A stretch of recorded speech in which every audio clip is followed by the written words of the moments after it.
Oke, apa kabar semua? Pastinya selalu salam hebat luar biasa ya.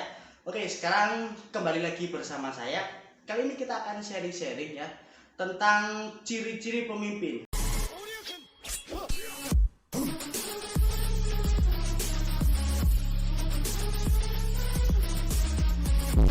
Oke ya, ternyata pemimpin itu ada ciri-cirinya. Nah, kira-kira ciri-cirinya apa saja? Nah, untuk ciri-ciri yang pertama yaitu memiliki keberanian. Jelas ya, sebagai seorang pemimpin, sebagai seorang leader, kita harus memiliki keberanian.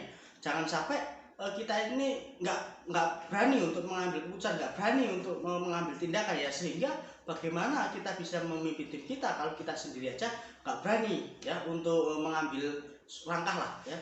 Dan untuk yang kedua sendiri, pengendalian diri. Namanya pemimpin itu harus bisa mengendalikan dirinya ya, harus bisa membawakan dirinya kepada timnya, karena pemimpin ini adalah sosok figur ya, ataupun sosok idola. Jadi sebagaimana mungkin, sebaik mungkin kita harus bisa mengendalikan diri, entah itu emosi, amarah, ataupun dari cara bicara kita itu juga harus bisa dikendalikan ya.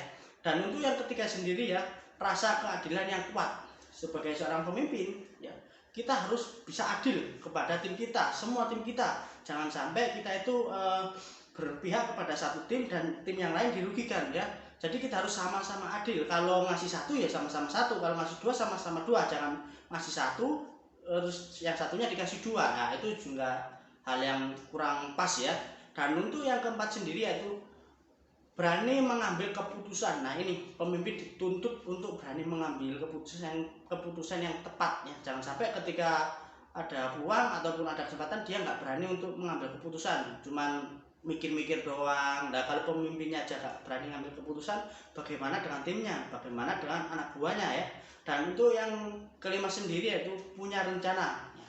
Jelas ya, seorang pemimpin harus punya rencana yang jelas ya, harus tahu goalsnya ya. Misalnya rencana harian ataupun rencana bulanan atau mingguan, tahunan, itu harus jelas, harus diperinci, harus dikonsep dulu, sehingga setiap melangkah itu nggak hanya sekedar melangkah ya, tapi ada tujuannya, sudah ada gambarannya ya. Dan untuk yang keenam sendiri yaitu melakukan lebih dari yang diminta. Nah, ini pemimpin ini harus turun tangan ya. Misalnya ada tim yang butuh bantuan, walaupun tanpa diminta, kita harus melayani. Seorang pemimpin ini adalah seorang pelayan ya, mampu melayani dengan setulus hati, dengan seikhlasnya ya. Jadi tanpa diminta pun kita harus turun tangan ya. Dan untuk yang ketujuh sendiri yaitu pribadi yang menyenangkan ya. Selain pemimpin itu kita harus tegas, harus berani mengambil keputusan, kita juga harus humble, kita harus menyenangkan. Jangan sampai pemimpin itu keras ya, nggak menyenangkan, nggak enak, sehingga otomatis anak buah kita itu nggak mau untuk mengikuti kita ya.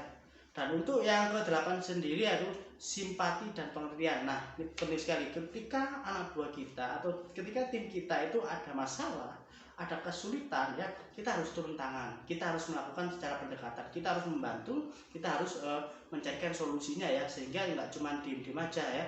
Dan untuk yang ke-9 sendiri, bertanggung jawab. Ini jelas ya, sangat penting sekali. Seorang pemimpin harus memiliki tanggung jawab yang besar, karena mereka tidak memimpin diri mereka sendiri, tapi juga memimpin orang lain ya.